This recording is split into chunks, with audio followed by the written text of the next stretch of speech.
So we have guys coming in. Can just give it like 2 minutes. Good morning, everyone.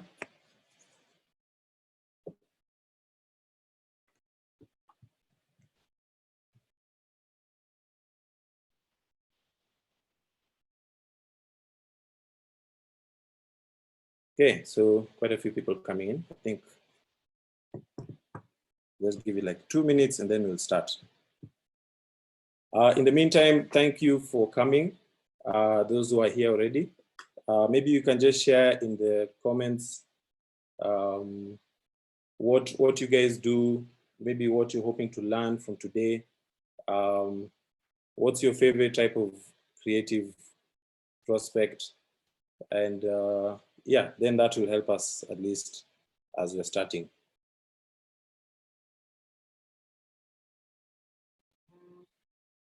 So feel free to share even in the chat or ask questions.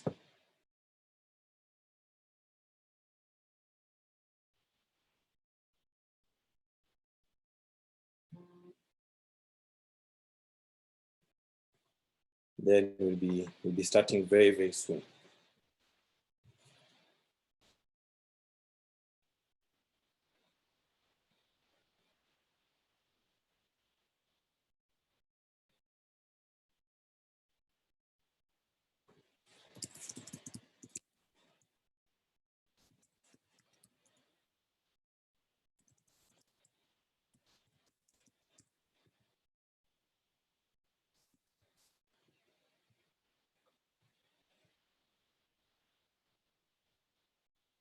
Okay, Josiah, welcome.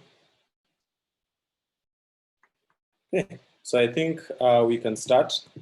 So welcome everyone. My name is Brian. I'm an illustrator, an artist, I'm a designer, and I'm joined today also by Nzilani, who's also an illustrator. So today it's all about illustrators, designers, and I'm gonna be talking to you guys a bit about style, like how to sort of find your creative style and some of the different opportunities that are there for designers, some advice, and then also answering your questions, anything that you might have. So today is just gonna be like me presenting, and then at some point I'll also show you how I create the stuff I create. And then finally, Q&A. So if you have questions, feel free to ask them. We'll have a chance to answer those later on.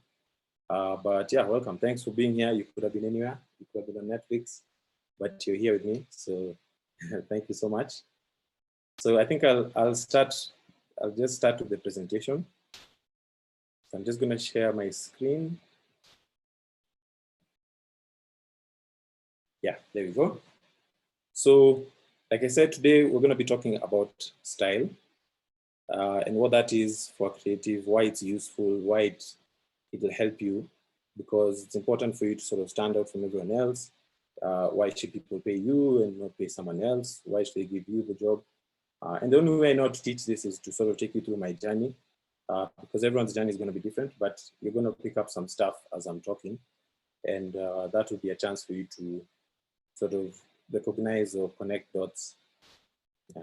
So for me, creativity started with cartoons. I would pause cartoons and then just draw them. And that's sort of how people around me, my parents, discovered that I was quite good at drawing. So for a long time, that's all I did. I just paused cartoons, I'd draw them. And then eventually, my parents made sure I went to schools which were big on art. So shout out to St. Mary's and everywhere else.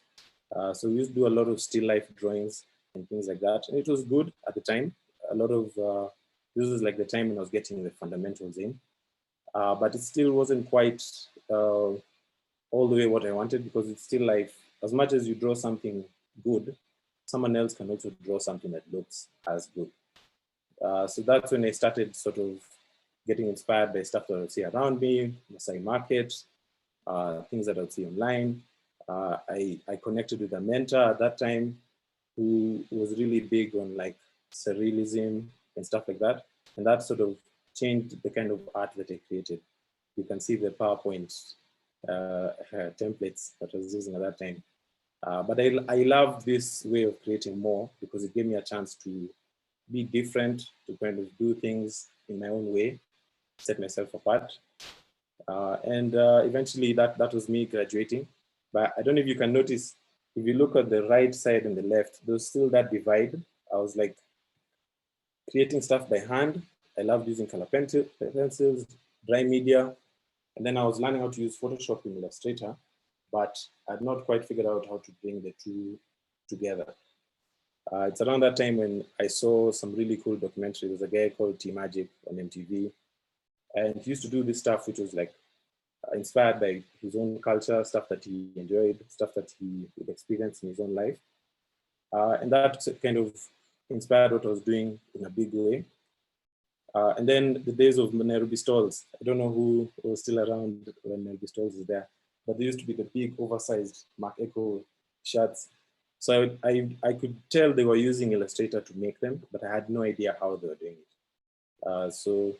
But all this inspired like how I was using the computer and like how I was using these Illustrator tools. So my work kind of improved a little bit. I was getting client work.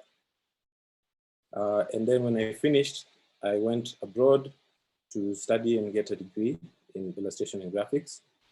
But it was at this time when sort of the first batch of work that I was doing wasn't really impressing anyone. I wasn't getting like the A's. So from doing kind of well to like B's. So I had to kind of figure out a way to change my approach. I had to sort of, like my work needed to have a little more depth in it.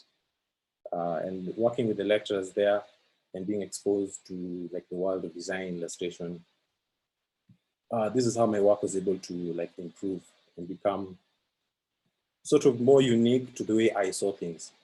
And around that time, I also remembered looking at this artwork on MTV by Steve Wilson. So this guy is one of my all-time favorite because if you look at his work, he kind of mixes, his work is like abstract and psychedelic and use of colors. And that really inspired the way I think and the way I put stuff together in my work. And I didn't realize how much until when I was finishing. So that is the kind of work I was doing when I was graduating uni. So that sort of finally feeling like, okay, I have something that was unique to me, and then trying to use it, whether it's for products or for advertising or for artwork, was a really cool journey. But that was just sort of the beginning. So I started posting this work. I set up a Behance page. I started getting featured on websites, and then people would trust me with more work, which was really good. I eventually got a grant to do my first solo exhibition. And after that, I got featured in the newspaper. So it was like little small things that helped me know I was on the right path. Because before that, it was just like, okay, I like this, but I don't know where it's going. So it was like I do something and then another opportunity comes out.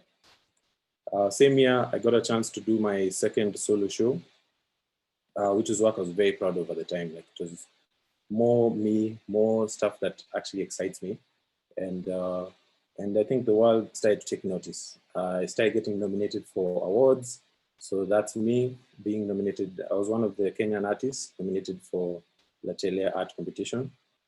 And then later on, I got to speak on a panel about digital art at the Kenya Art Fair. So it doesn't mean that all these years I was only doing like the digital art. There are times when I would still do design work. Like this was branding. This is a very like big job for me. I did the branding for a gallery, a local art gallery called the Art Space. And I was still taking on these other kind of jobs and sometimes even working at design companies or agencies.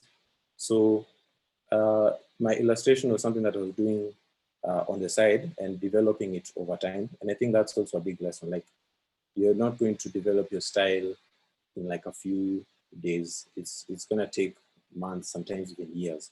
But as you're doing that, you can still have your other things that are keeping you busy and keeping you paid. And you can sort of create on different areas. And then I got to do this body of work, which again, I was very proud of because it was a chance for me to do work on my terms, create the way I feel I need to create. And by the time I was doing this work, I'd really like improved. Like the way I was using Adobe Illustrator, I could use it a little better. And that's why even the work started looking a little bit more polished. And eventually, I worked on this. So this started out like as an online challenge. There's a page called Show Us Your Type, where they challenge people to come up with like good typography inspired by a certain city. So there was a time when they wanted us to create something for Nairobi. So I created this typography where you can see Nairobi inside, but I also decided to share the artwork. And I think that's the one that sort of blew up more than any other work I can remember, because it ended up being shared all over the place, and I got to wear a fancy suit. Yeah, so those are all good times, and sort of my journey towards discovering what I did. But today is more about helping you guys. Like, how can you guys start discovering your style, and what can work for you? Number one, I think is very important that you start to kind of figure out who you are as a person, as a creative.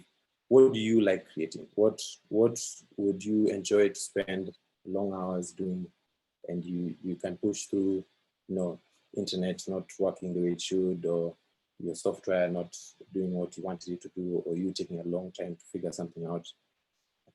But more than that, even who you are as a person, like what you love to create, which brands are you passionate about if you want to go into advertising, or what do you want to say with what you do. Those are really good things which help the decisions that you make later on and the kind of work that you want to make. And then at that point is when you need to find some courage. I don't know, some people hit the gym, some people like psych themselves up, but you want to kind of find that courage, find whatever it is that will help you sort of keep going, even when it feels difficult, even when it feels like it doesn't make sense. Because a lot of this life is just experiment after experiment after experiment. So you need the courage so that you can take those chances, try new things which you're not sure might work, and you learn everything. You learn a little bit with every experiment that you take. So experiments also important. And it's also important for people who are further along in their career, because maybe you already become good at what you do and people are always asking you to do the same thing. You don't want to get comfortable and keep doing the same thing all the time. You want to also still, even when you're a seasoned pro and people always like a certain style from you, you should still be testing and trying different stuff, even at that later time. Yeah, so experiment a lot. And then you need to follow your gift. Because, we hear a lot of people saying, follow your passion, follow your passion. But I'm very passionate about football. But when I'm running on the field, the ball is left that side and me, I'm on this other side. So if I was only chasing the stuff I'm passionate about, like, you could end up in trouble. I think it's more important that you follow the things that you're gifted in. Like, I'm still passionate about a lot of things, but I followed my art, my illustration, my design, because that's where I saw there's a gift. And that's what will one day lead you to whatever it is you want to spend your life doing, and the causes that you want to make a change in. And because you're good at it, you know, it's fun. It's not fun to be passionate and not good at something, but it's fun when you follow the thing that you're actually good at. And you still need to grow that thing, because just because you're talented at it doesn't mean you're still gonna need to put in work, but you'll get better results as you're putting in that work.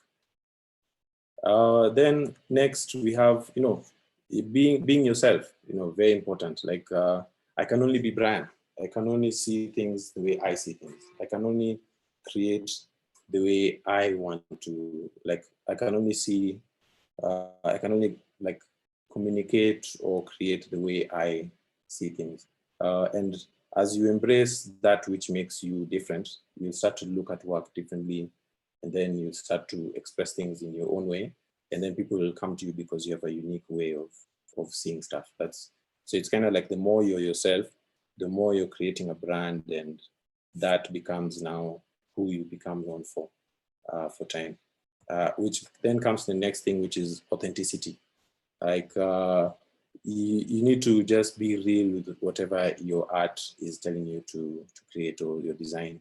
And it doesn't matter if it's weird or it's like super cheesy, or it's just like kind of random and not expected, because those things which are unique to you, there'll always be someone somewhere, there'll always be an audience of people who like the things that you actually really want to create. And people can see when it's sort of true to who you are. So those two things are kind of similar, but yeah, authenticity always wins. And then we have connecting the dots backwards, which is what I've even been doing with this presentation. Because there are times when you'll stop and you'll start to think, okay, so what else can I do to get the work better? There could have been experiences that you had going back that, like for me, I got to see that the way I liked creating like surrealist or abstract artwork back in the day kind of helps me now when I'm creating like digital artwork, or when I'm wanting to do like an interesting symbol for a logo, or like the way I love to use color is clearly inspired by that time when I was like on Masai Market and those kind of stuff. So when you connect the dots backwards, you sort of understand who you are and the stuff that you've already liked, and then that kind of helps you with whatever you want to go forward doing.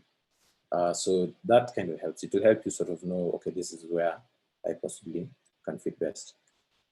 And then we have, feeding yourself. Like you need to like look at inspiring stuff. Like there's so many people I can talk about when it comes to inspiration. There's artists here in Kenya, and that's what I love the most about the internet. Because when I was back in uni, there was no Instagram, so I didn't know that there's so many other amazing artists in and around Africa, let alone Kenya, that were doing interesting stuff. So now you guys can connect with each other. You can see who else is doing really interesting stuff. You can watch really cool documentaries like Abstract. If you haven't watched Abstract, like just like go watch and come back. Oh, okay, after. But yeah, so the stuff that you watch, the stuff that you feed yourself with, that comes out in your work in a really cool way. So yeah, just spend your time and like watch some really cool things or read some cool stuff. Free your imagination, like because like dreaming, thinking, all those things are free. It's free to think, it's free to try, as long as you have your your rent paid and your food or whatever. Yeah, you can think. You'd rather be that person who's like ideas are just like so crazy and then people have to dial you back than the person who's like kind of safe. Because if you're safe, I mean, you grow at the beginning, then you plateau at a certain point, and then disappear. And we can all think of people who were like the musicians or artists that you used to love way back, and then they just reached a certain point we never heard about them anymore. So it means that you kind of need to keep testing and experimenting and just freeing your mind to all the different ways you could create, And sometimes it's a little bit turbulent in the beginning, but there's a certain point when, it's going to be really, like if you look at people like Steve Jobs, who was fired from his own company, like very turbulent in the beginning, then it reached a point, okay, this guy is thinking so like different that it sets him apart. Yeah, so really free your imagination. And then ask a lot of questions, like be curious about life, be curious about people, especially like if you want to go into advertising, because advertising is so much like, or marketing or creating stuff for brands, it's so much about people. Like, why do people react to color red differently than the way they react to color blue? Why do people not use a certain app yet it's amazing and it works very well, but they would rather they kind of use USSD and so many other stuff. Like you can ask questions about stuff and then look for those answers. Like whether it's software, maybe this software isn't doing the things that you want it to do, or I'm not able to do what I'm seeing someone else online doing. You can ask those questions and eventually you start to find the answer, or even create your own way for making those stuff you're making. And then, yeah, so this is the boring advice that our parents tell us. And at the time, you're just like, oh, okay, I've heard you say this time and time again. But most of the good opportunities, every good opportunity will just look like a lot of work at the beginning. Like you just be thinking about this idea in your head and you're like, oh my God, that's going to take me like days or weeks on Illustrator. Or like it's going to take me forever to learn how to draw, to be able to create that thing I want to create, or design that logo I want to design. But if you dismiss things just because they look like work at the beginning, you're going to miss now that process of transforming into that creative that you can be to create those amazing stuff you can create. So just know that if it looks like work, so that's a good thing. Like, just swim upstream, basically. And then it's controversial for me as a lecturer because I always tell my students that it's not really about scores. You're not, or even for creatives out there, it's not about you getting your 1 million million likes or winning awards and stuff like that. It's more about, you know, that experimenting and creating and trying those different things. If we focus solely on the scores and the results, we miss out on that journey, and we miss out on also the enjoying it. Like, because you're gonna be at this for a long time, and it would be a shame if you're not also enjoying the process of making the work. You don't, and sometimes, like, you might create amazing work and people just don't see it the way you see it. It doesn't mean the work is bad. It just means, you know, the audience maybe wasn't ready for it at that time, or your idea was different than what they were expecting. So it's more about the journey and what you're enjoying making and what you're good at than anything else. Yeah, so prioritize those things as well. And then, yeah, like, you know, dreaming. You have to, everything that, like, your best work will always start as some far-fetched dream. And then eventually it turns into like a real thing that you see in front of you. And sometimes it's difficult because where I want to be is like there, and then my skill is here. But what you're not seeing on a week by week basis is that the more you're doing something, like if you put yourself in those deadlines where I'm going to create something every week, as time goes by, your skill is catching up to where your ambition is. And then you start to, and you look back and you will notice, okay, I'm actually creating the stuff that I really dreamt to create 10 years back. And the ambition, of course, as your skill gets better, the ambition also grows fast. So you'll never really reach the level that you always want to be. So, and that's sometimes a good thing because it gives you something to always wake up in the morning and chase. So I think dream, and even though those things seem far-fetched, continue them. Eventually it will lead to something. Like, it's like, I have a friend who's a filmmaker. He's always talking about James Cameron. James Cameron had the idea of Avatar before CGI was even a thing. So he just sat on that, and eventually CGI became a thing, and then he could create that movie the way he had seen it in his mind. Or like when they shot Titanic and they had to go all the way to the depths of the sea to actually have footage of the ship. They had to even invent a new submarine to take him all the way down there. So he actually set a new world record to film the actual footage of the submarine. And I'm sure when you're presenting those ideas to the producers, it was just like, I think you're crazy. That's never gonna work. But continue just to think about these things, and don't give up on them. It's okay if they evolve and they morph into different things, but definitely don't let them go. Yeah, so because I've been talking for quite some time, know when to stop. Yeah, so no creative work is ever finished. So that's something for us to, like, because I don't know if everyone is like me, but there are times when a project, you just don't feel like this project is ready yet. You always want an extra day, an extra week, an extra month. But you're existing in a world of like deadlines. Like, it's a real world. There's a printer who's waiting for you to finish this billboard so that they can go print it. There's a movie that needs to be marketed, so that now that billboard needs to be there so that guys go and watch that movie. Or these logos need to be printed so that they can do their startup launch. There's so many stuff that's going on. You're like one piece, you're one cog in a chain. So if you're delaying your part, you're kind of messing up for everyone else. And sometimes it's just, it takes courage to accept that, you know what, this is the best I could do in the time that I had, and then present that. And even if things go badly or well, it's always just a learning experience. Everything is just research and development. Oh, this is what I learned, this is what went well, this is what didn't go well. Next time I'll do something else. Yeah, so like learn to like kind of let go. I'm even hesitating as I say that because there are projects I've kind of delayed, but like learn to just accept, okay, this is the best I could do in the time. And sometimes the work might actually be better than what you think. It might not be like where you might be the one who's being hypercritical, and the client is happy. So yeah, so you know when to stop. So all these things kind of helped my style like develop to even like where it is today. Before I just do like flat kind of artworks, and now I'm able to put sort of depth in them, and still use my color and still use all those different things that I've learned. And even when I'm doing things for products or like work in advertising, I'm happy with sort of where it's going. There's still always things that I want to learn and improve on, but I'm really happy with sort of where it is right now.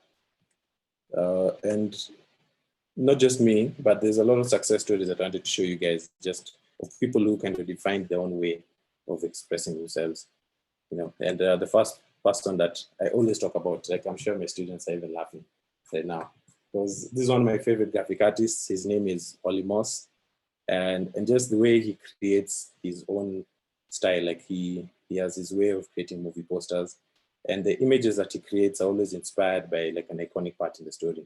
You just look at the picture and you can sort of visualize that story. And even though he's using an ancient technique of screen print, people are still buying these posters and printing them and having them in their house.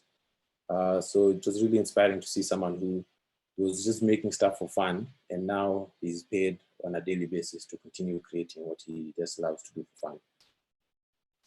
And then the other one needs no introduction, Mr. Osborne Macharia. And like who would have thought, you know, Marvel, all the way from London, would want to call a digital artist from East Africa to do this artwork. They could have easily found a photographer there, but they're coming to him because of his unique way of seeing things and his unique way of telling stories.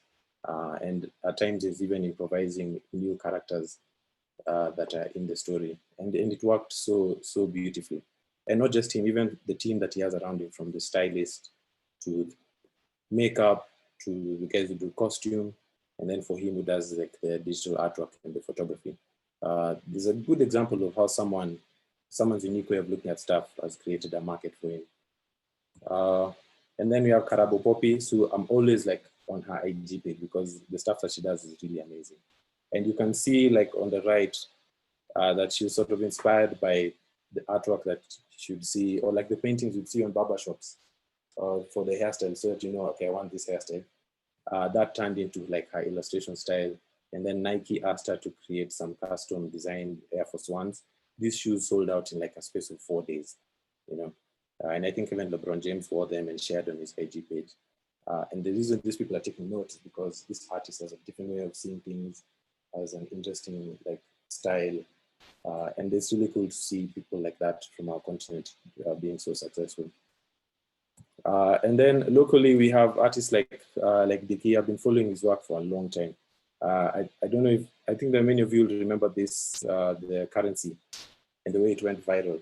Like he reimagined the Kenyan currency to be something which still celebrates us, but doesn't necessarily lean towards one politician or one tribe more than the other. So it's kind of solving that problem of tribalism, but still unique to like Kenya and the stuff that we have to create. And even like with the custom emojis and the Lamu font, he has a really like distinct way of the way he uses the design, and it's always very impactful and strong. And I think that has also created a lot of opportunity for him. And then we have none other. We have Nzilani, who's also like used her style to sort of create stationery and also do work for clients. And it's become now something interesting for her. And even the way she uses color, and you know that it's something unique and different than anything else you would buy from anywhere. And that has created also now a market for her. And then we have another colleague of mine, Shadi, who I've always loved like the way he creates and the way he uses texture, like with his drawings and the way he brings characters to life. Because sometimes what happens is we get so inspired by what we see being done in the West that you start replicating that. You love character design, so you're now designing characters that all look like Disney characters or all look like Pixar characters. But I love looking at the work of Shadi because you can see he's creating his own style for how he makes characters and brings them to life, and that was really cool. And I think actually he's going to do a webinar as well, so you can ask him questions about how he was able to figure that out, how he jumped from traditional to digital and all that stuff. And then we have Chela, who does like amazing graffiti. Started out as a traditional artist and then now moved on to, now she's doing graffiti, and who knows where she'll go next, like, because I've been following her work for like almost the last, let's say 5 years. And when I knew her at first, she used to sketch and paint, but now I'm seeing her doing graffiti. And this is such a unique, vibrant style, and the way she uses color. This is the work that she had done at the Nairobi Design Week a few weeks back. And just really cool, like really inspiring to see. Yeah. So yeah, being a Mac guy, I'm gonna finish with a quote from Steve Jobs. There's a scene in this movie called Jobs. It really like it was just like a poof, like exploded in my mind. And it's that idea that everything that you see around you, from all the artwork and the products and stuff that you use, it was made by people who are no smarter than you. Like no one I've spoken about was given like more talent than someone else. We all have a unique mix of gifts. But it wasn't like someone was given 2 kg talent, another one was given half a kg. Like all these people are no smarter, no more talented than you. And that means you can make stuff. You can shake off this notion that life is just like this box and you're just supposed to live inside that box and not bash against the walls. But that's a very limited life. Life can be like super like broader, and like it can, you could do so many different stuff, and you could test and you could question and create your story. And once you kind of figure that out, nothing is ever the same again. The way you look at life, the way you look at work is never the same again. The optimism goes up, and that was something that really just sort of like sparked something in me. Yeah. So thank you so much. That is the presentation. So I want to take some time just to answer questions. And then in like about 5 minutes, I'll then show you how I actually create the work on Adobe Illustrator. So Nzilani, I don't know if there are any questions. Okay. None yet. Okay. So yeah, so that's pretty much like my journey and some of the things that I think can really help you sort of create the things that can make you happy and sort of make your work stand out, and that sort of thing. Yeah, now I guess what I'll do now, I'm gonna just jump into Adobe Illustrator. There you go. So this is a drawing that I worked on earlier. And a lot of the times, the kind of work that I do, sorry, just Brian, there's one question. There's a question. There's some questions.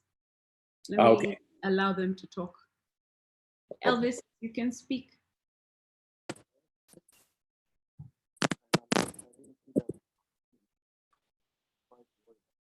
We can't hear you, Elvis. Hello, can you hear me? Just try to speak a bit louder. Yes, can you hear me? Yes. Yes. Okay. Thanks very much. First, I was worried about maybe you didn't see me because I just wanted to ask some questions. Okay. So, thanks very much, Brian, for your bit presentation, a good background and experience about that. Thank you. I have some questions, maybe it might be two. And the first one is, from your experience and background, you started with fine art and something like that. So if someone who doesn't have that maybe experience of fine art, and we have seen that in today's industry, in order to be a good designer, you need to have some resources like these tablets, digital tablets to draw and all that. So how can you see the difference between someone with that passion, experience, and even to be God gifted that you can do with your own hands, apart from someone who wants to dig into the industry and he does not have that experience? So can you please give me what him or her can do about that? And yes. So can I go to the second question or what? Yeah, feel free.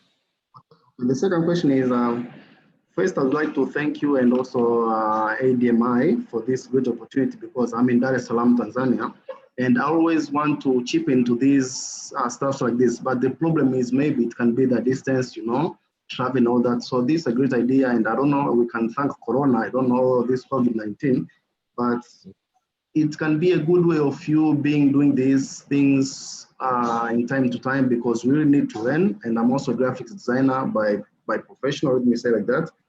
So I would like to ask you that, can you bring us anything like a career path? If you want to do this, you can go here and there. You have shared with us these graphic designers whom they do inspire you and something like that. So please, can you also give us some sort of like a path career and all that, you know? Because I was interested to study maybe now at ADMI, but unfortunately due to this distance and all that, it's quite difficult for me to do that. So if that you can come up with that, it would be a great thing. Thank you. Okay. So the first question was about experience, like how do you work on these things if you don't have experience? Yes. I think you don't necessarily have to have been someone like me who maybe did art in the past. Sometimes we are creative people, even though we didn't go to school. Like just because you didn't go to school doesn't mean your talent just died within you. I think it's really the best time for anyone to become a creative because there's so much amazing free content online that you can watch and teach yourself stuff. My advice would be approach things with that experimental attitude and just sort of try things, see what works, see what doesn't work. Get like mentorship, like you coming on a show like this, coming on a webinar like this is good. So you can get mentors who you can talk to and they can give you advice and tell you what's working, what's not working.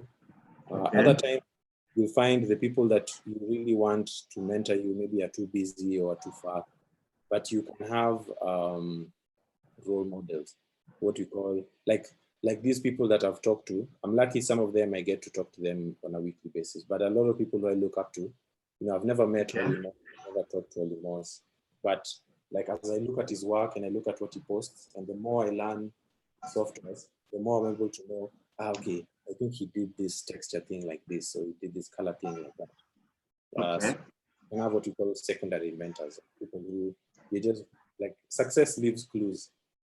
So I'll be able to see, maybe, and if you're lucky, maybe they've done a video somewhere where they've spoken about their journey, and that can be something you pick up clues from. So I think take advantage of online, pick up clues, and learn that way.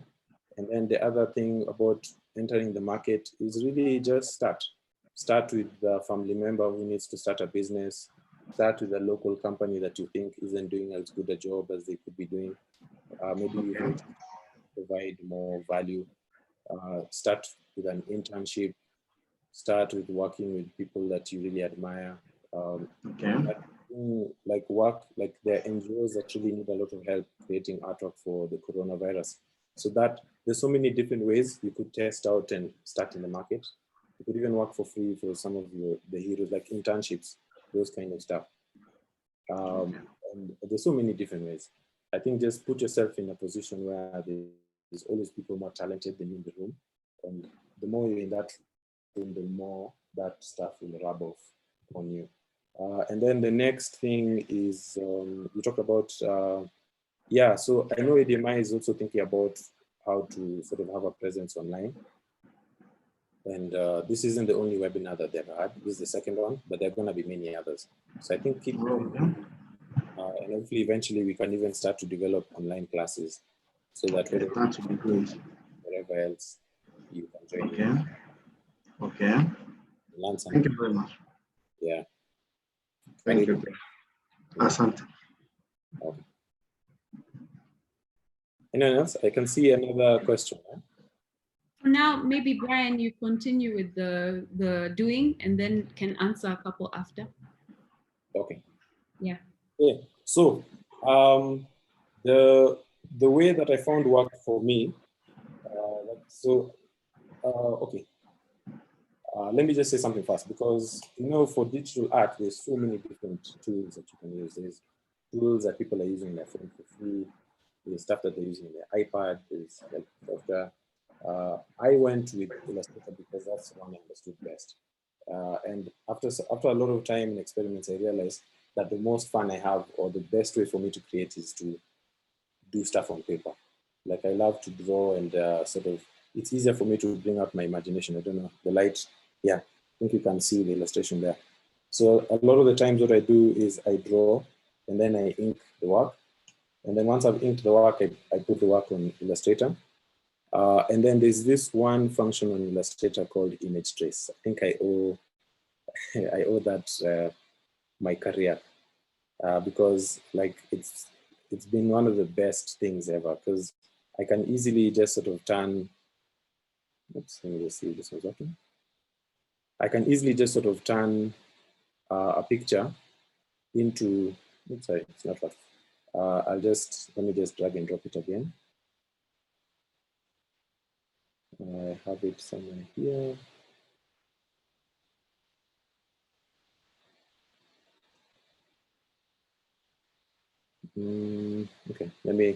Okay, I'll copy it from this other side.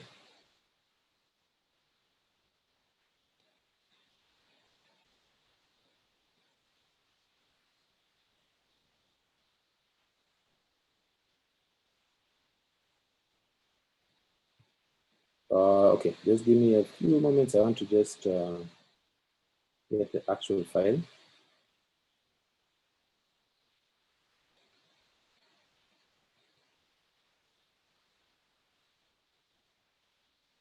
Okay, there you have it. So it's really easy. Once you've sort of drawn whatever you've drawn, you just take a picture, or even better, scan.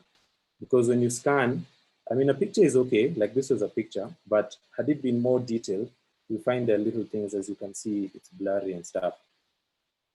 You'll find that there's little things that you might miss. So it's always best to sort of scan. But yeah, and once you've done that, you just sort of click, and the image trace button is up there.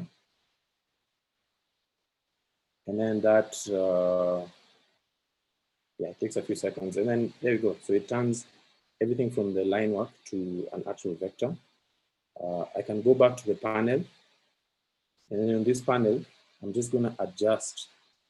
So the reason I'm adjusting this is because I want it to be as close to the actual drawing and the texture as possible, because I feel like that's what I enjoyed most in work, like when it has that sort of real life texture in it. So I'm reducing noise so that it picks up the small textures, the missing parts. And then you can play around the threshold. The higher the threshold, the more it's going to turn to black. The less, the less it's going to turn. So there's no like one size fits all. You kind of just have to keep playing around with it until you find what works best for you. But for me now, I'm happy. So another thing is make sure you do the inking properly at first, so that later on you don't have to have a hard time with the Illustrator. Okay, so I've expanded it. So I'm just going to quickly delete whatever is in the background. And in the old times, I would have to then click one by one and change all these things. But now I've learned, I've seen the light. And you can use what you call the magic tool, magic wand tool. And with this tool, I can just quickly just click, and it's just going to select all the black lines. And I can now just copy them, create a new layer, and then I can paste this on my new layer. And then I'm just going to give it a different color, because I don't really like black lines. I just want to have some kind of color. So I've kind of turned my line work into like brown. And then I'm just going to label line work and lock it.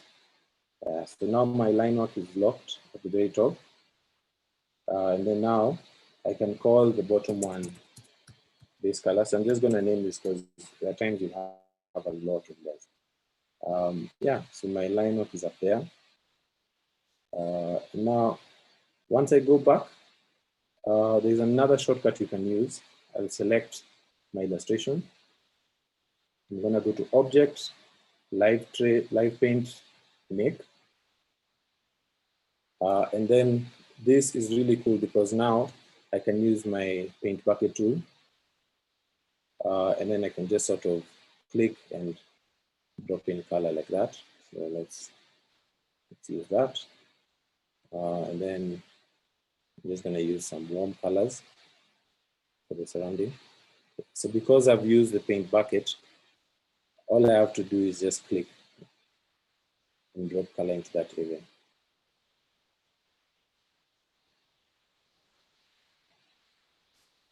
Okay, so very quickly, you can end up coloring the whole thing like that. And then at this point, I'm gonna open up a layer or two in between. And then with these layers in between, I'm gonna now start putting like some shadows and highlights. So I'll have one for, so that yellow thing around, I'm gonna call it a blanket. And then another one for the face. So let's lock the face one for now. So now we're in the blanket. So now this is when, well, okay. Edwin asked something about tools and tablets and stuff. They're not a must. Like, of course, it helps and it's easier when you have the tablets, which is why I finally got my iPad. But I've been surviving without an iPad for, I mean, I've been illustrating for like 8 to 10 years without iPad, and I've only made like 1 or 2 artworks this year with the iPad. So you don't have to have the tool. You can easily survive with a mouse. I've been using just a trackpad. But what is important is the, like, your decision making. Like, why are you deciding to do things in such a way? What is making you color things in such a way? Like for me, in a situation like this, what I'm looking to do is first, I want to put like shadows. And an easy way is we can use the pencil tool. So I'm just going to go like that.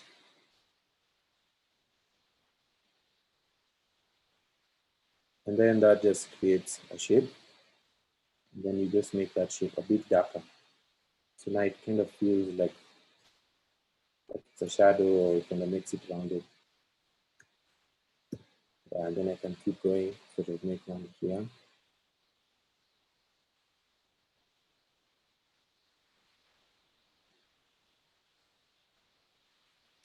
Then with the eyedropper tool, I just keep picking that color.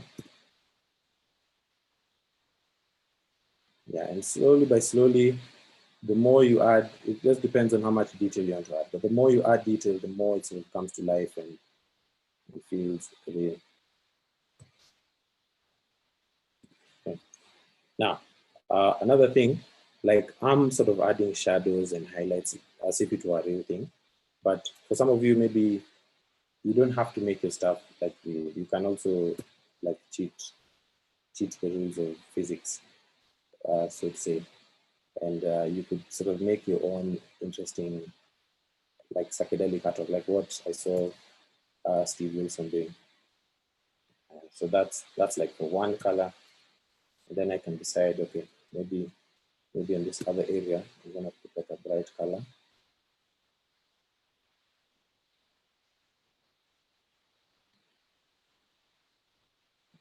Then I'll just choose that, then change that in my panel. Yes, so that is, okay, I want it brighter. Let's make it a little bit brighter. There you go. So slowly by slowly, I'll end up sort of coloring, I think, everything.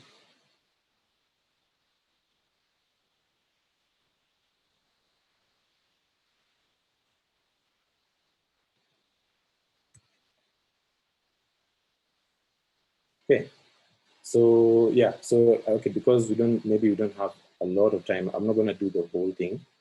I'll just sort of show you what that particular part looked like when it was finished.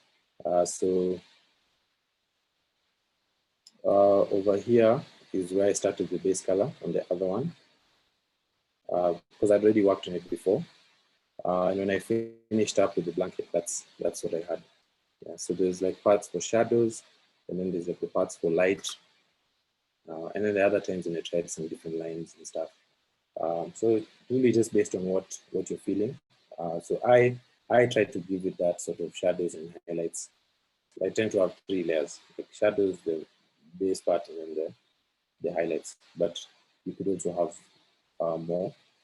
Then the next part I want to talk about is reference, because there's this misconception people have that artists draw everything from their head.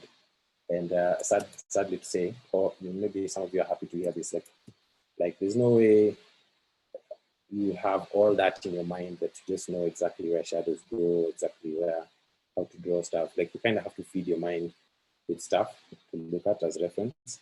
And then there's a lot of like trial and error. Like you guys just see the finished thing that's posted on our website, but just know there's a lot of like troubleshooting and trial and error before you guys got to see the finished thing. So I definitely embrace the idea of using reference. So when I was working on this face, because it was difficult for me to sort of have an idea of where shadows would go or highlights, I just kind of took a picture of myself. And then I put like some poster edge effect on my face. And this sort of made my life a lot easier. I was able to sort of know where to place the shadows, where to place the highlights. So as I'm looking at that, I'm then making my own decisions here. So I can see there's a lot of sort of shadow here in the eye. And that sort of gives definition to the face. So I can just sort of draw it that way.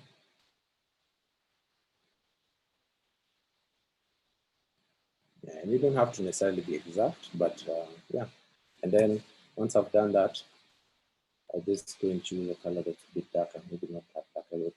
You can adjust to make it a bit darker so that, yeah, there's more definition. Yeah, so that's how to work on that. And then I'll just keep going. Like now I can see there's a huge shadow here. I'll assume that this blanket is casting a shadow in the face, so I create my imaginary shadow there like that.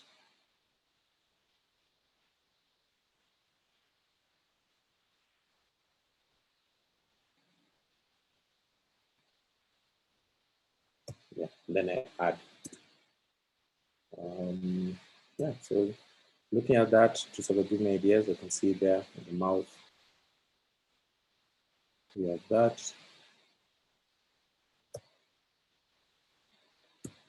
And then another major one is the eye socket. So you're looking at it for reference, but you don't have to necessarily follow it exactly, unless you're doing portraits. So if you're doing portraits for clients, then you kind of have to follow it really close, because the closer you are to the real thing, the more it's going to look like them. But because this is just my own imagination, I'm kind of breaking the rules and making my own rules as I go along. But at least it kind of made it easier to come up with funny things. So those other ones are shadows. This next one can be like highlights. So let's choose that again and reduce the. So that's where light hit the forehead, light hit the forehead again here. Then maybe some light hit the chin.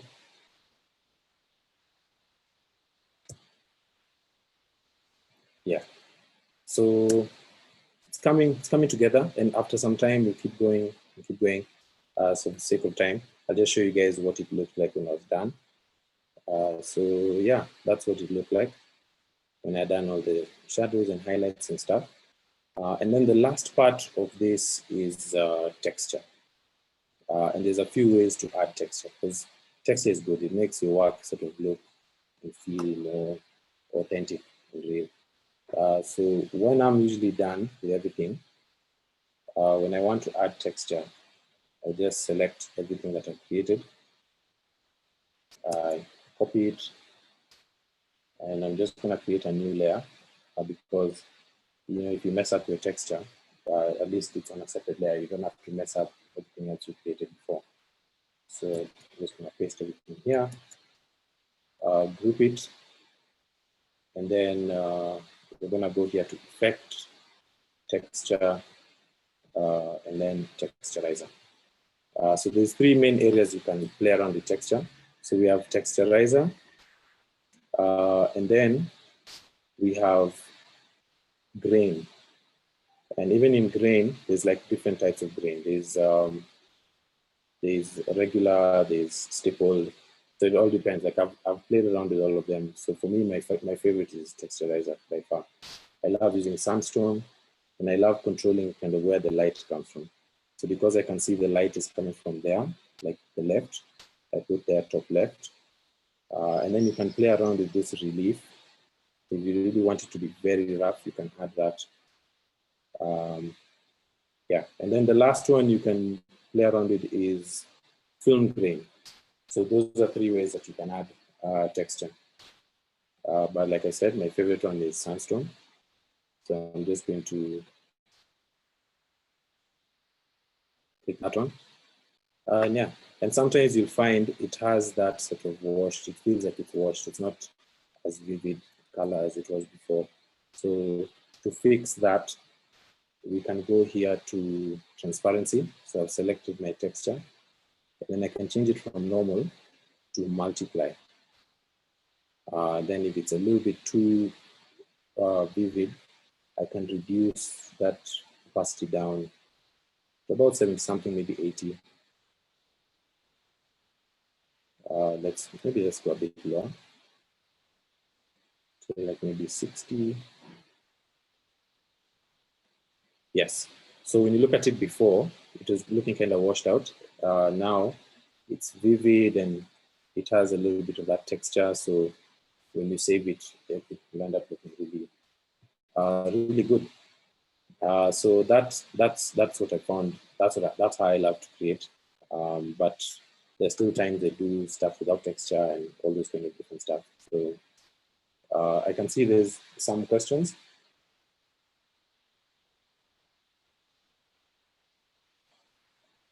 We have some questions from John Mark. Asked the first question. Okay. How do you know the pricing of your art? I guess it means how do you know how to price your art? Okay. Pricing is complicated, as you well know. Even people who have asked this question to, like everywhere I go to a talk, that's always a question I ask. Like even if they're not talking about that day. So it's good that you've asked it. But from all the research I've done, and I'm still learning, there's three ways that you can price. Three pricing strategies. First one is you can create what you call a retainer. So if you know this is a client who's going to keep giving you work, they kind of need stuff on a weekly basis, on a monthly basis, and you know the logistics of you coming up with a new quotation every time they need something, that's chaos. So you could decide a retainer. So that's like a monthly fee they pay you, and then whenever they need stuff, like you find this a lot with startups. So you did their branding. So later on, maybe they need something for social media, they need something for stationery, they need like t-shirts for their staff, they need business cards. So you kind of need to know how much it costs to keep you alive. Like how much it costs to have your rent paid, to have food, for you to maybe have a holiday once or twice in a year. How many hours can you work, and then like kind of double it. Because creatives, I'm speaking from experience. We always underestimate just how much it's going to cost to do this job well. And so we end up underquoting, and then later on you're crying and you don't have like the resources you need. You need to put above that base that you need for life. That way, even if you need to call this client for an hour, they've paid you enough to facilitate that. If you need to go for meetings, if you need to buy fonts online. So the first one is a retainer. You decide a monthly fee. This is that you don't want all your clients to do that, because retainer clients end up taking a lot of your time. So still serve them, but if you intend on being an artist, you don't want to take up 100% of the time. You want to take like maybe up to 50, 60. Then the other pricing strategy, which is my favorite, is called value-based pricing. So this is where you price a job based on the value you're creating for that client. Like I give this example in class where if you're buying a white t-shirt from Nike, if you're buying a white t-shirt from Nike, or if you're buying a white t-shirt from a local company, I don't want to mention the names, but a local company, it's not going to be the same price, because it's not the same value. You know, so you can't charge those two companies the same. Like if you did an amazing artwork for a local company, there's only so much, they'll make money from what you've given them, but they're only going to make so much money. But if you do an amazing work for Nike, or like a global brand or a big brand, they're going to take that work and it's going to create a lot of value for them. So you deserve a percentage of that value. And usually a fair percentage is like 5-10% of the value you're creating for the brand. Another thing can be like, you could look at it in terms of how big is the size of the problem you're solving for this client. like if they decide to go the cheap route and not pay you, they pay someone else, or they try to do it on their own, how much money are they going to lose in the long run? Like, it's like, let's look at the local market, like Safaricom. You know, when a new network comes into the market, you know, they kind of need to figure out a way to keep their customers so that those customers don't leave. So if you're the guy who can create this campaign or artwork that will keep people from leaving, you're solving a multi-million, that's a multi-million shilling problem you're solving. If your ad is so amazing, if your artwork is so amazing that people buy, they make like 100M from what you created for them. If you ask for 6, 7, 8 million, I think that's fair. Yeah? And you can put thumbs up or thumbs down if you agree. But it's fair. It's fair because you've created for them that 100 million value. So if you ask for 5, 6, and that's how agencies charge. If you hear what agencies charge in terms of retainers, those numbers can make people crazy. But they're like the billions that they are creating for their clients, you know, far surpasses even what the client is paying. And any reasonable businessman, I've said reasonable businessman won't mind paying 5 to 10% value of what you're creating for them. Those who want to con you, of course, you don't want to pay that money. But reasonable clients who understand the value of what you're making for them, and sometimes it's a process of you helping them understand that value, won't mind paying you that 5, 10%, because if you're taking care of my marketing, if you're reaching this young millennial demographic or Generation Z who are so difficult for those clients to reach, if you're the guy who can do that, then you know that's the reason why, like I said, I love football. They paid 100 million for Ronaldo, but you can imagine how much money they're making from him being on their t-shirts. And I think as creatives, we need to also think like that. So that takes some time for you to learn how to quantify how much value you're creating for people. But you can learn these things. You can read books, and those will help you better price. And then the last pricing strategy is you can be paid in equity. So if people can't afford to pay you, maybe they give you shares of a business, which is risky because you don't know if that business is going to end up being successful. But if they pay you in shares, and then those shares end up becoming very successful, you know, like big, like there's a story of a graffiti artist who did a mural for Facebook. You know, Zuckerberg asked him, come, they just moved to Silicon Valley, they had a nice big office, so they wanted him to do like a nice artwork.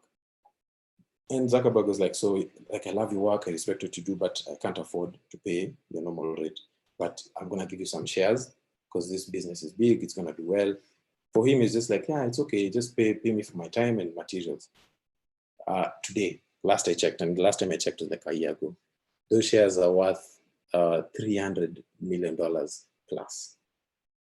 So for that artist, you see, it was a risk, but it paid off. So you can calculate and see which client fits which one of those 3 best pricing lists. And you're going to have to keep reading the books to help you understand how to evaluate all those stuff. But it's important. It's very important for you to do that. Otherwise, you will shortchange yourself. Yeah, I've talked for long. Pricing is a big topic. There's another question here from Anne Wanjiku. She says, hi, I'm inspired by your career growth and how far your art and skill has taken you, but could you maybe describe a lull in your career, some challenges you've experienced trying to monetize your skills and how you handled it? And then there are 3 more questions. So answer knowing this. Yeah. So for Anne, it was very difficult starting out because when I graduated, it was 2011, and no one really embraced or respected or appreciated what digital art was. And even now, it's not like it's a big thing. If you look at most ad campaigns, it's always a nice photo, text, logo. Like most of your billboards you see are always photography. And people haven't really embraced like illustration as much. So what I did was look for spaces where I felt people were doing close to what I wanted to do, or like even if they're not doing 100% of what I wanted to do, I picked up a little bit from them, like a space that I used to always go to, and even now I still consider them my friends, was Kuona Trust.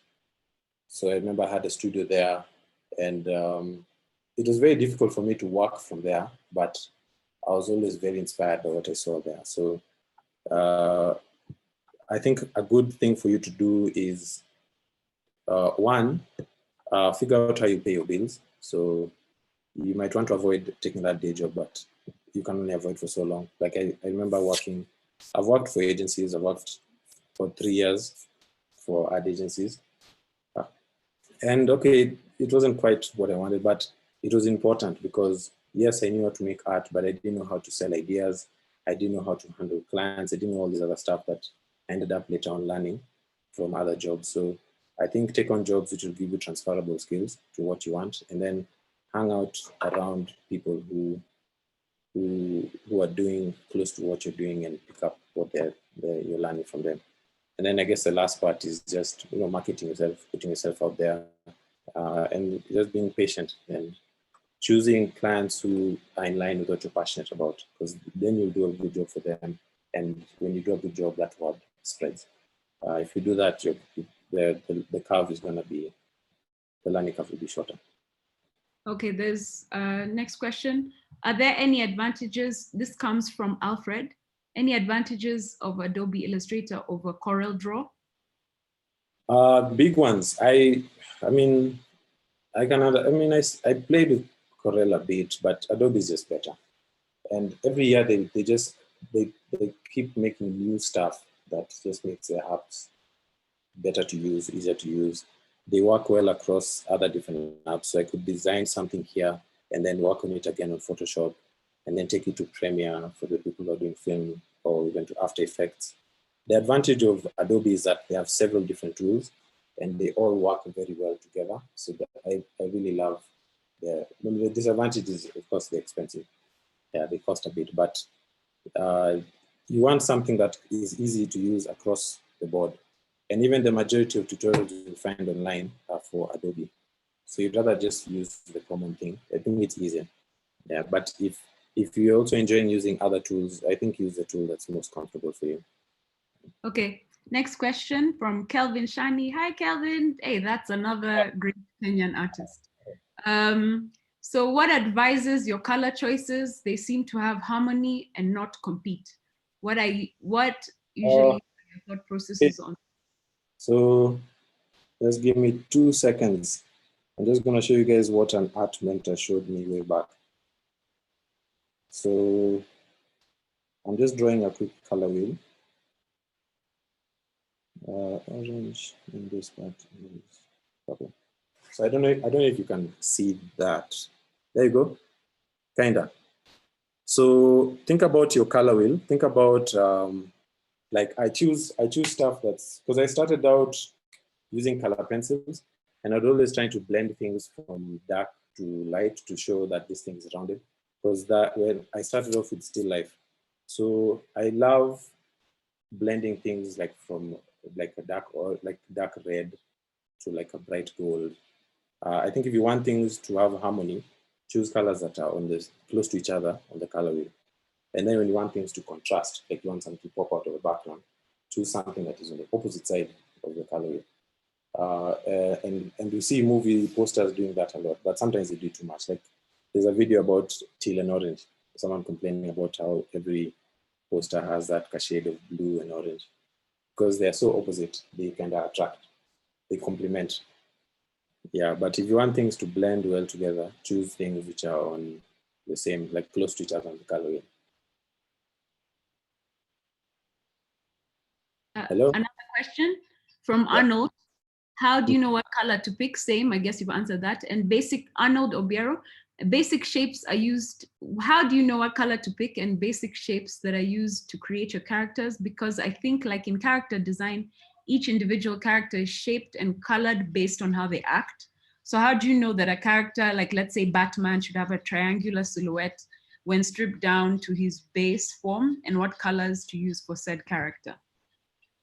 I can't say no, really. I think with character design, I'm passionate about character design, and I experiment and try it, but I can't say I know exactly what makes people choose to make something a certain way. What I can say is it's important to just study and ask yourself, like when you watched cartoons like Lion King, when you saw Scar the first time, what made you just feel this guy is like a bad guy? ask yourself, what is it that makes a villain just look like a villain even without them speaking? It could be like the sharp cheekbones. It could be the color green. Like Disney has made us see green as an evil color. Like most villains have light green, evil eyes.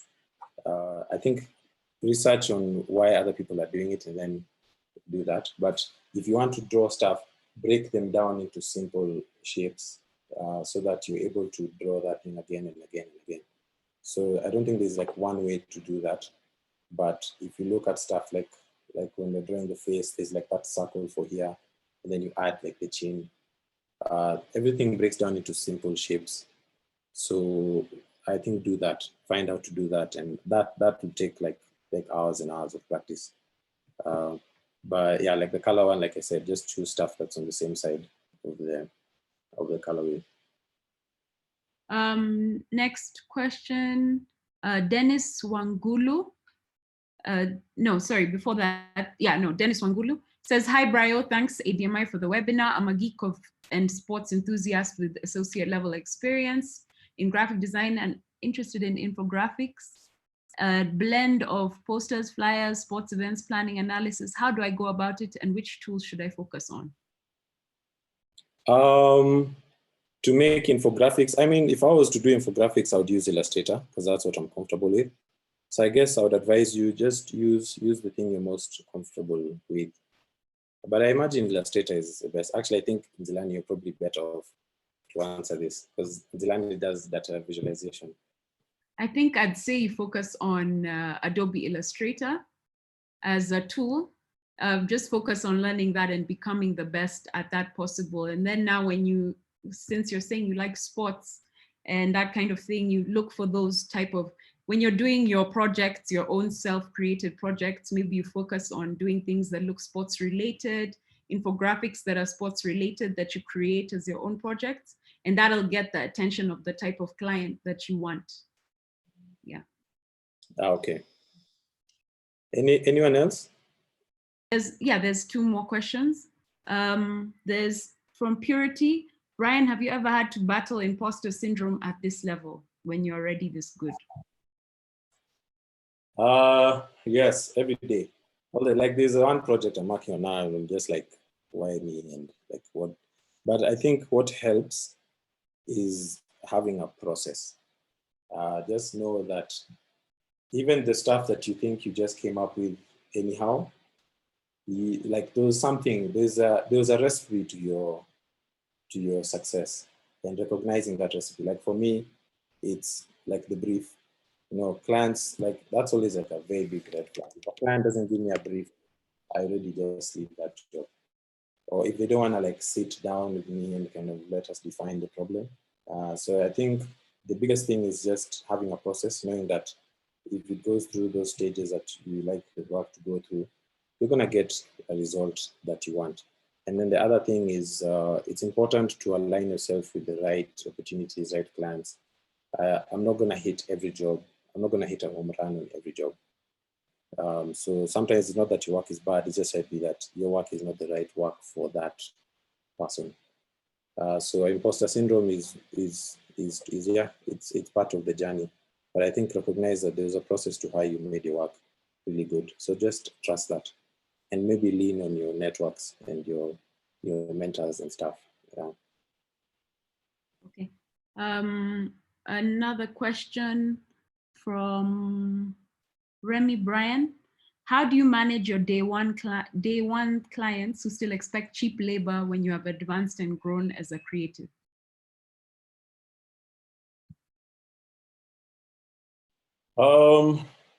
Okay.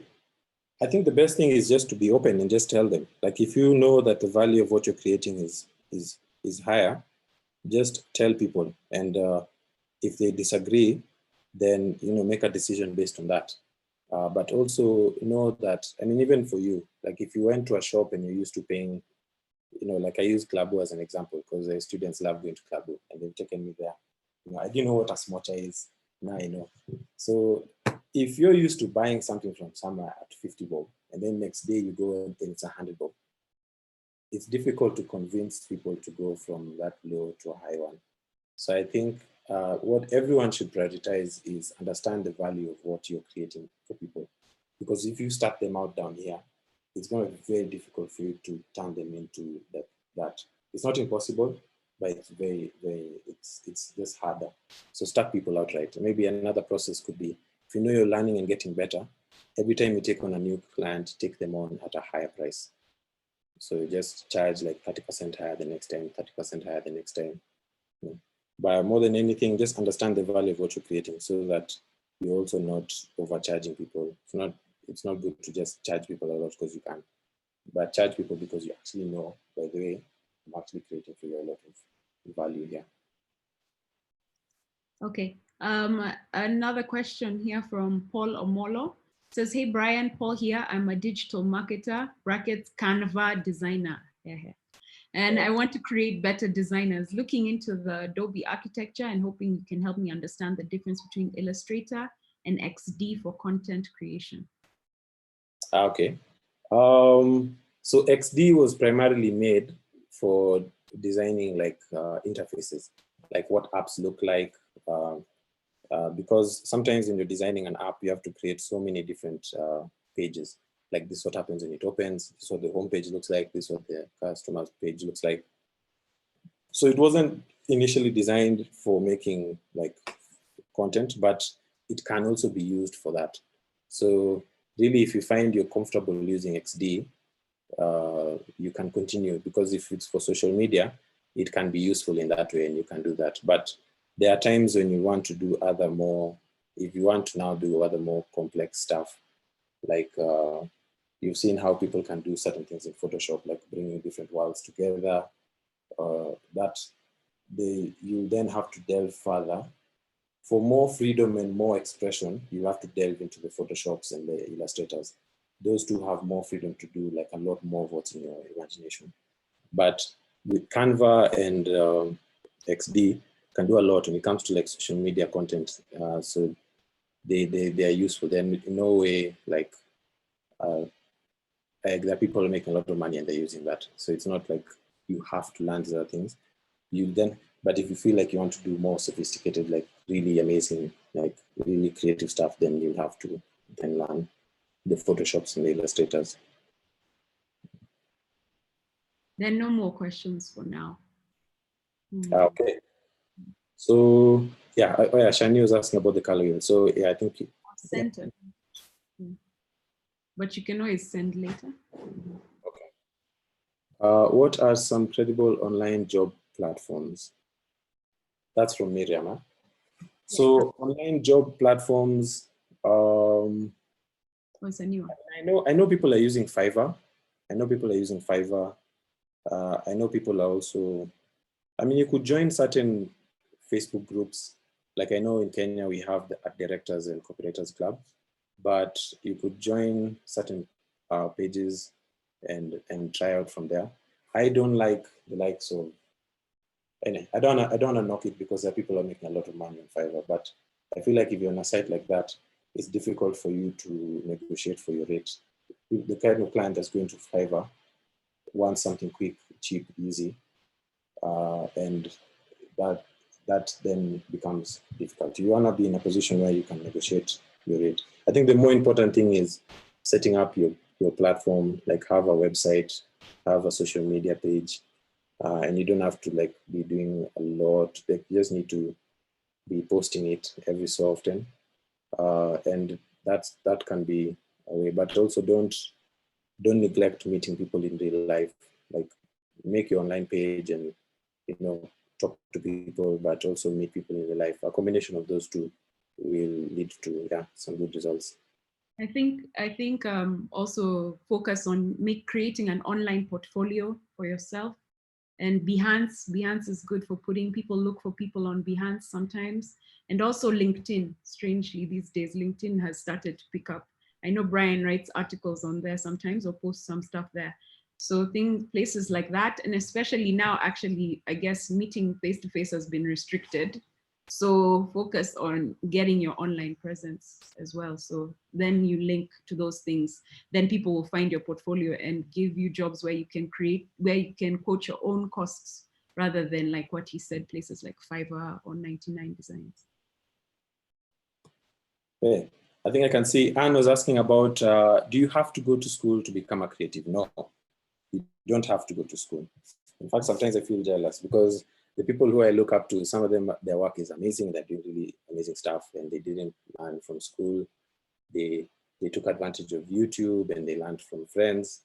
But the advantage of school is that it creates this environment where you can test things out and you can sort of figure out yourself a lot quicker. Because you wanna be in a community or in a space where you're kind of motivated to create new stuff every day. And that has come from school. Like for me, I don't think I would have been as successful as I am had I not gone to university. I would have been bored at my parastatal job and not even known that there's this called Illustrator. You know, that's also the thing. Like now the internet is connecting you to so much more, but at that time, like I wouldn't have known that like people make artwork for brands, people make artwork for fun. Like I didn't know that existed. So school, like a good school, will help shorten that curve. Like it will help you kind of test out, because sometimes also we have the wrong idea of what our gift mix is. Like I thought I was going to be a character designer and I'm going to do stuff for Disney, but I did an internship in a games company and I quickly saw character design is like, I love it, but it's tricky. So I'm glad I got my school experience, because that period in school is what helped me iron out, like I love doing abstract illustration. So that's, I think, the advantage of a school. Yeah. But yeah, both ways can work.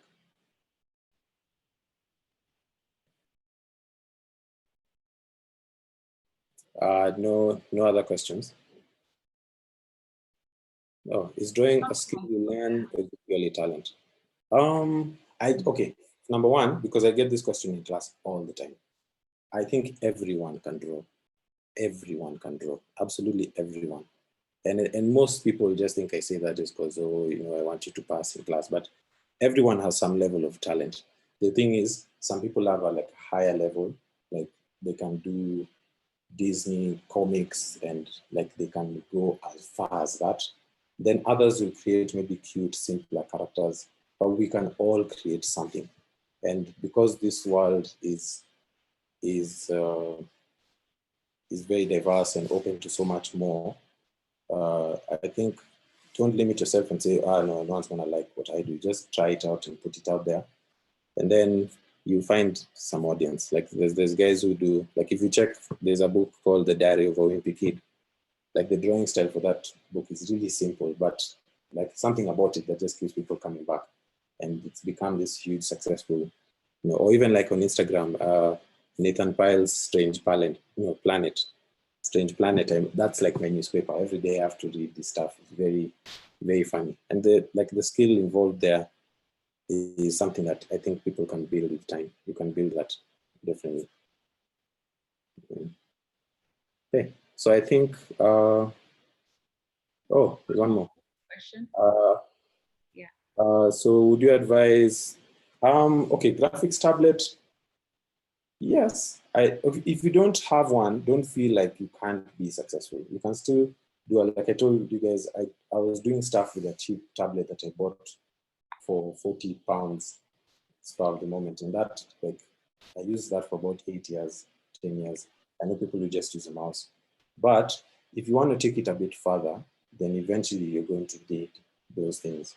So if you're just starting, try out what you have first. Before you don't invest so much in equipment, and then it's not even something you're going to really use. You know, like don't buy an expensive camera and you just want to take pictures for holiday. Your phone can do that job. Yeah, so don't buy an expensive tablet and you're not really going to be illustrating. But if you find you want to illustrate and you want to create characters or you want to create artwork, then definitely getting a tablet like the pen displays. And you could get the affordable ones like Qin, XP Pen. They're cheaper and they can do the job. But of course, Wacom are the best of the best. But also their price is the best of the best. Their price is also high. Yeah. So yeah, I think that's about it. Yeah. Okay, so I think we're out of time. So again, thank you to everyone for coming. Shout out to ADMI, thank you for facilitating this webinar. For those who want to find me online, maybe you had more questions, you can just look for me at O'Brien Studio on Instagram at O'Brien Studio. And yeah, just keep creating, keep busy. I think it's a good thing when you're creative, because even though we're stuck in the house, you know, my mind is not stuck in the house. I can still create new stuff and do interesting stuff. Yeah, so thank you so much for coming. And yeah, I think I'll sign out. Also, let's clap for Nzilani. She was a good co-host. Yeah. Okay. All right. Thank you so much. See you guys. Bye. Bye-bye.